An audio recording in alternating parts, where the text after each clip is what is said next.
la police doit monter en puissance de Dakar amatul espace. Donc il faut que l'État veille ci ñu jox police ci patrimoine bi base française di bàyyi fii nañ ci jox police. waaw nañ ci jox police parce que nous voulons on veut que la police monte en puissance dans ce qu'on est la recherche et les innovations dans le domaine scientifique. On veut que police ñu am benn centre de police judiciaire boo xam ne day am un grand centre de biologie moléculaire, un grand centre pour la dactyloscopie, la dactylotomie, un grand centre pour le signalement des véhicules, un grand centre où on pourra faire des fichiers analytiques, des fichiers dactyloscopiques, des fichiers adéniques. Et autres, ce centre-là va même loger ce qu'on appelle la médecine légale, un laboratoire de médecine légale et de toxicologie. C'est ce que nous voulons, parce qu'une spécialité, malheureusement, on n'a pas commandé les choses. On n'a pas fait, on n'a pas de pouvoir de décider tout de suite. Mais je dis et j'insiste à ce que l'État donne sur ce patrimoine laissé par la base française, qu'on en affecte à la police nationale. Parce que déjà la DIC fi mu nekk mënatu fa nekk. Commissariat central fi mu nekk amatul sens. dafa tuuti et que nous devons évoluer vers les préfectures de police. Donc patrimoine bi nga xam ne base française dañ ko fa bàyyi. Je pense que l'armée est assez servie à Dakar. Parce que Bel Air fee mënuñu ko feesal. La base française à Ouakam ni mu toll dafa rëy. Donc bi nekk marine dafa rëy. nañ jël bu nekk marine bi je donne un exemple ñu jox ko police. La police peut faire là-bas aussi un hub. boo xam ne ça nous permettra d'évoluer vers l'innovation et la montée en puissance de la police. Parce que la police est très dépourvue de patrimoine. Voilà, ils sont en train de réfectionner des commissariats, mais quand même pour la montée en puissance, il faut que la police ait un hub à Dakar où l'on pourra installer ce qu'on appelle le centre de police judiciaire. Parce que l'école de police maintenant doit être un centre où l'on perfectionne les policiers. On les perfectionne, on les applique là-bas, les commissaires, les autres, des séminaires, des centres de perfectionnement et autres, dans le domaine de la police judiciaire, si vous voulez. Mais ce centre-là est très indiqué, parce que l'école de police, les policiers, quoi. Voilà, ça, on peut laisser là-bas les élèves et les réfectionner. Ou bien, puis on peut même, la base française, une partie de la base, on peut faire là-bas des écoles, des centres de recherche et tout. Et tout ce que vous avez, même les histoires d'institutions innovantes, mais en tout cas de cause, la police doit être servie sur ce patrimoine laissé par la base française. Parce que la police doit monter en puissance et la police n'a pas de patrimoine à Dakar. Parce que chaque fois que les militaires, les bases françaises partaient, les patrimoines sont donnés à la police et à l'armée, à la gendarmerie. Donc cette fois-ci, je pense que l'armée n'a pas de problème maintenant de patrimoine et d'installation à Dakar et que ces derniers patrimoines-là que la police, que l'armée française va laisser, nous avons police d'abord et après la gendarmerie. La gendarmerie, ils servent quoi? Voilà. Nous avons aussi. Commencer à évoluer, à monter. La DIC doit avoir un très bien fait où ils peuvent loger tout. Voilà, ça peut venir à tout temps. Ça peut venir à tout temps. Éventuellement, mais la direction générale de la police doit avoir un état-major décent, comme la gendarmerie, comme ce que nous avons là-bas, le DG de la police. Mais c'est un chef militaire. Il doit avoir un état-major digne de son nom. Où il reçoit les gens, on fait des prises d'armes, on fait des cérémonies. C'est ça. Il faut que, mais moi, je ne suis pas d'accord qu'on loge dans un niveau d'étage au ministère de l'Intérieur, le directeur général de la police. Un chef de la police, et au vu de l'importance de la police, et la nécessité de faire monter la police en puissance, on doit leur donner un up où on leur fait un bon état-major de la police, où il y a tout à côté. Et puis le chef de la police doit avoir à ses côtés la cybercriminalité, la division des investigations criminelles, et ainsi de suite. Avoir beaucoup de choses là-bas.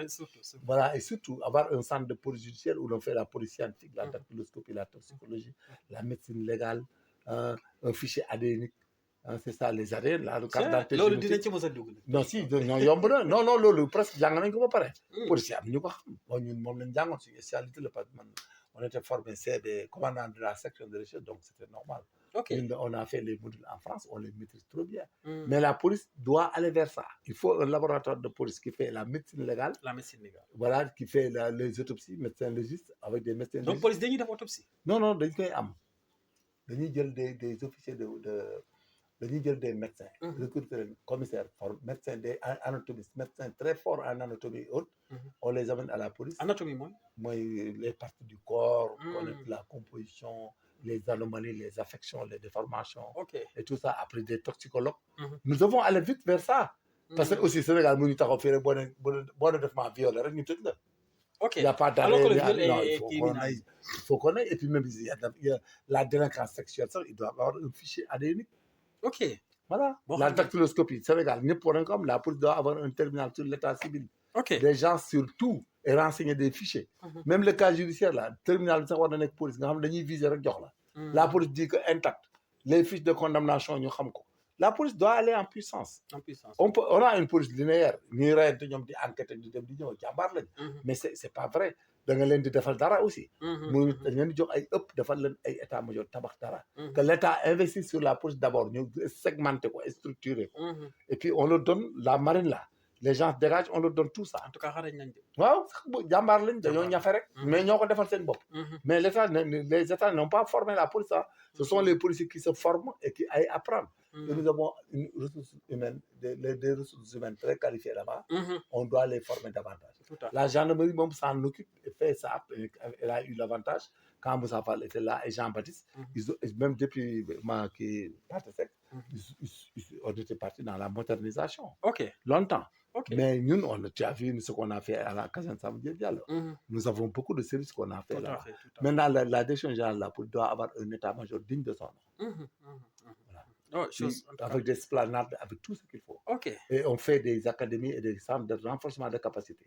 Et faire avancer en réforme dans la police pour former les gens comme des OPJ, des APJ, que tout le monde fasse des procédures, tout le monde prenne des auditions.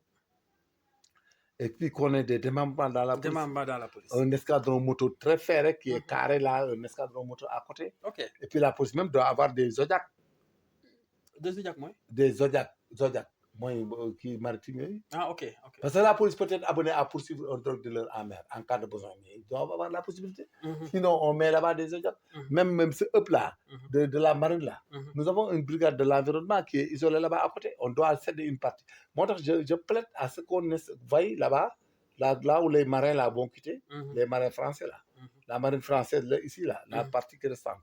Nous installons des institutions. Mais en premier lieu, il faut que la police ait encore des patrimoines dans ce domaine. Parce que la police devient exiguë et fermée. Oui. Quand Abdou Diassé gis nga fi mu dugg. Quand bi nekk Sékou Mballo encore gis nga nañu ko wëree. Voilà, il faut qu'on aille vers ça. Parce qu'à Thiès, ils n'ont qu'à le moderniser. L'État leur donne des moyens de moderniser ça. Ils sont installés partout dans ce pays. Mais l'état-major de la police doit être bien structuré avec tous les segments. Et même Interpol doit aller là-bas. Ok. Hein? Chose importante. Mais oui, même l'Interpol, on met tout là-bas. Parce que c'est très fort et très puissant. Quand tu as la cybercriminalité à gauche, Interpol à droite, la DIC au centre. Maintenant, le commissariat central, la sécurité urbaine, fin qu'on va parce que le commissariat central, parce qu'on doit monter aussi en préfectorat de police. De police, tout à fait. Pour la coordination de la police à l'intérieur des régions ailleurs. Machallah, oui, surtout. Préfectoration de police. Ils ont des budgets par région. Le cas exécute, c'est vite fait. Et chaque région, tu pourras budgétiser la région carrée avec tout. Et fait que là-bas, il y a beaucoup de parties. Le préfet de police, lui, il fait l'administration et la gestion du personnel dans la zone. Il gère les infrastructures et autres. Il facilite au commissaire le travail. Les commissaires vont se focaliser seulement sur le travail de la police judiciaire et le travail de la police administrative. Maintenant, le personnel, les habillements, les véhicules, le carburant, les locaux et tout ça, le préfet de police va s'en occuper. Lui, il n'aura pas beaucoup de choses à régler avec l'exécution du service. Lui, il est là en audience, il a autre chose, il vient en tant que préfet de police top. Et puis la coordination. C'est ce qui fait la capacité, ça augmente la capacité opérationnelle de la police. Parce que ça sera une réforme majeure.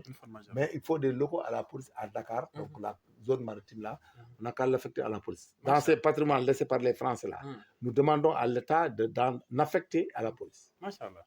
Alors, plaidoirie bu am solo on imagine que le premier ministre et le président Bassirou Diomaye Diakhar Faye dinañ dégg appel boobu parce que police ñu ngi def liggéey bu am solo ci réew mi ñu en tant que citoyen vraiment dañ leen di delloo njukkal bu baax a baax te di leen ñaanal rek yàlla sàmm leen te aar leen parce que li ngeen di def pour askan wi par rapport à la sûreté di sàmm également c'est di sécurité vraiment ñu ngi koy sentir ñu ngi koy gis vraiment gàcce ngalaama ak force de défense ak sécurité yëpp ñu ngi leen di ndokkeel bu baax a baax te di leen ñaanal en tout cas jàmm foo leen nekk rek na leen fa jàmm fekk may nuyu nag sama xarit adjudant Ndiaye maa ngi lay nuyu bu baax xam nga sa bopp man xam naa aussi donc adjudant Ndiaye chef Bari Dieynaba maa ngi koy nuyu également chef Diouf Modou ba ci chef Vieux Ndiaye maa ngi leen di nuyu bu baax ñoom ñëpp nekk ay éléments police ay nit yu baax vraiment macha allah nekk nit yoo xam ne ils sont très disponibles baax lool ci seen i liggéey boo leen fekkee bureau dañuy dem di ñëw rek duñ toog très dynamique ñu ngi leen di ñaanal bu baax a baax gudd fan ak wér-gu-yaram alors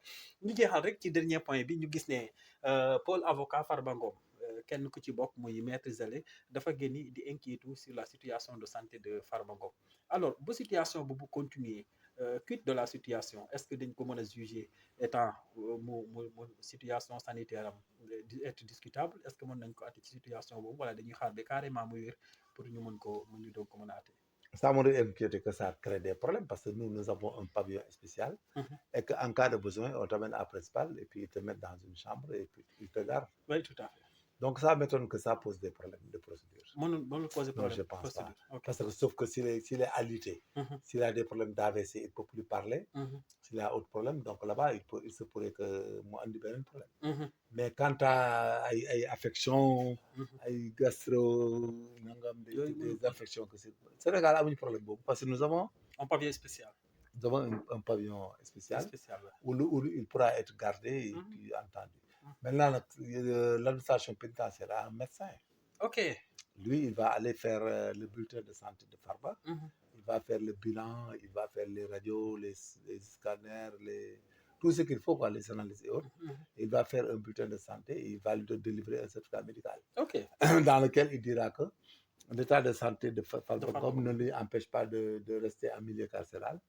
Mais cependant, ceci, cela dégrève, ou bien il dit radicalement que l'état de santé de ce monsieur ne peut pas être dans un milieu carcéral. Okay. C'est pour ça que le Sénégal avait pris toutes les dispositions d'avoir des pavillons spéciaux. Voilà, donc cela veut dire que tout a été prévu, assez bien organisé. L'essentiel, ce qui nous intéresse dans Farba Ngom, c'est de détailler la thèse de l'accusation. C'est tout ce qu'on demande. Ok. C'est ça qu'il faut aller vite. Ouais, c'est de faire... s'il est coupable ou pas. Ou pas, il faut aller vite. Gis nga del dilatoire laa taxaw fii yëpp boo ko cumulé rek bu yàggee mu ëpp ñu loxo. Oui, tout à fait. te yàlla affaire seytaane dafa gaaw te dafa sew. Ça c'est vrai. gis nga ce temps damay rappelé wu rek Tunisie benn boy bu lakkoon boppam Tunisie la woon. Tunisie oui. ci benn Ali. moo tos dëkk ba. waaw affaire jàppante beeg dugalante beeg génn bi nii. waaw mën nañu indil musiba boo xam ne ñun duñ ko mën a. dëgg la nañ ko été. L'essentiel li ñu leen di incriminer ñoom ñaar. dafa yomba régler il faut pas que ñu taxaw fi di toog ay 2-3 mois 4. dafa yomba régler parce que ñoom trésor la seen xaalis jaar. te ña fa jaar ay autorités étatiques lañ sont connus. donc loolu c'est un problème de jour d'un jour à l'autre. Oui. bu ñu fi def benn dilatoire di leen jéem a téye di yàggal di nangam loolu ça passe pas nañ ko xool kon c'est la même chose. s'ils sont fauteurs mais nañ leen juger gaaw tëj leen le maximum wax ji jeex. Oui, tout à fait. S'ils sont pas fauteurs on les relâche. Oui. Parce que le but visé en matière de droit c'est la morale du droit. À faute égale, peine égale. Peine égale, tout à fait. C'est ça le problème aussi. Et puis, il faut aller vite. Mais ce n'est pas la peine de le tirer sur mandat de dépôt 1 an, 2 ans, 3 ans, on va calculer. Après, il y a un dara. Ça ne sera pas. Ça ne passera pas. Et c'est la même chose pour le cas de Assane Diouf aussi. Oui, Assane Diouf, il parlait de bande d'instruction. Oui, oui, instruction. Ah, mais moi, je pense que flagrant délit dem. Instruction. Donc nañ ko instruire comme ils veulent. Bon donc doyen sama gaañ la quoi mënuma ci wax dara. Donc kan la Assane. non doyen. Doyen. Donc c'est un magistrat bien ferré quoi donc dana ko gérer normal. Ok. dana ko xool rapidement bàyyi ko quoi. Il va regarder vite et le laisser faire. Ah oui, c'est vrai mais Assane aussi du wax dafa. waaw non affaire politique la rek. Ok. Après on va voir on n'a qu'à le juger après kii ko. Ok. Parce que man j'ai ba tey xaw ma li mu wax quoi. Bon li ñu wax mooy que ne dafa tenir ay propos outrageants. mais il a tenu non le président am na daal dernier sortie ba mu def am na ay saaga am na ay xas président de la République c'est une institution xam wax naa leen ko de tout temps ñoom lañ doon def ci Macky Sall. je les ai tout le temps attaqués et sabrés. parce que je savais que jour bi dina ñëw. ok mais xam nga jour bi day ñëw. gisoo ni mu méttee. xam nga nekk président de la République nga nekk premier ministre nit taxaw di la saaga ndey. non loolu di la wax yenn wax yi. mais c'est pas normal. mais c'est ce qu'on disait. nañ la rey nañ la nangam ak yooyu dafa garaaw daa ngi dégg tey gis naa ci vidéo yi léegi. ku ba dégg muy wax ay waxi rey yoo xam ne yu garaaw a garaaw. donc tu sais c'est ça qu'on ne voulait pas. waruñu egg si foofu. ouais mais je l'ai défendu tout le temps quand Macky Sall était là. quand les gens parlaient là. xam nga moo tax aussi àdduna moo tax dafa gudd tànk. je leur ai tout le temps dit que c'est pas normal et c'est pas état.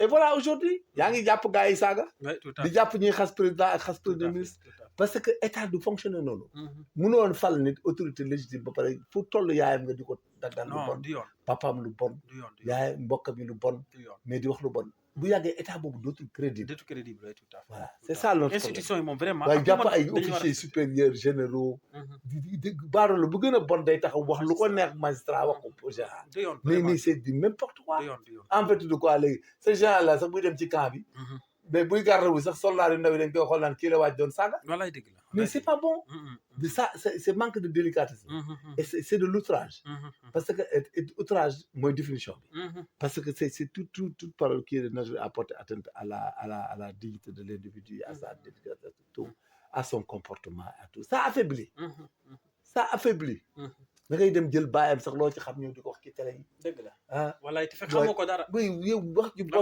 ñëw ci télé yi di wax c'est ça que j'avais fustigé contre Pastef c'est pas bon de tout temps je l'avais dit et voilà maintenant c'est va arriver ce n'est pas bon vraiment man xamoon naa ne danañ am problème parce que bu ñu ko ne ci fexewuñ mu dakk mais boobu mënut a dakk non dafa war a dakk mais c'est malheureux dafa war a dakk mais actuellement nii man vraiment je suis contre nit ñi di saaga voilà gis nga finalement tout le monde est en danger les fonctionnaires les gendarmes sont en danger les policiers sont en danger les magistrats sont en danger et tous ceux qui sont dans le gouvernement même ils sont en danger parce que réew moo xam ne yow léegi xamatoo luy xew suba mën nga yeewu suba teel nguur gi jeex nga am problème nga am sérieux problème waaw sérieux problème ngay am parce que léegi nit ñi dootuñu xool boobaa dëgg même jubanti nga defoon mais ils s'en fichent waaw loolu mooy indi lâcheté ak cruauté bi jàpp ay nit di ko viser pour empêcher ko mu dund empêcher ko mu am talanga empêcher ko mu lekk naan c'est de la pure lâcheté yooyu yëpp il faut arrêter parce que sinon dana am ñoo xam ne ñoom dans 53 ans duñ ko nekk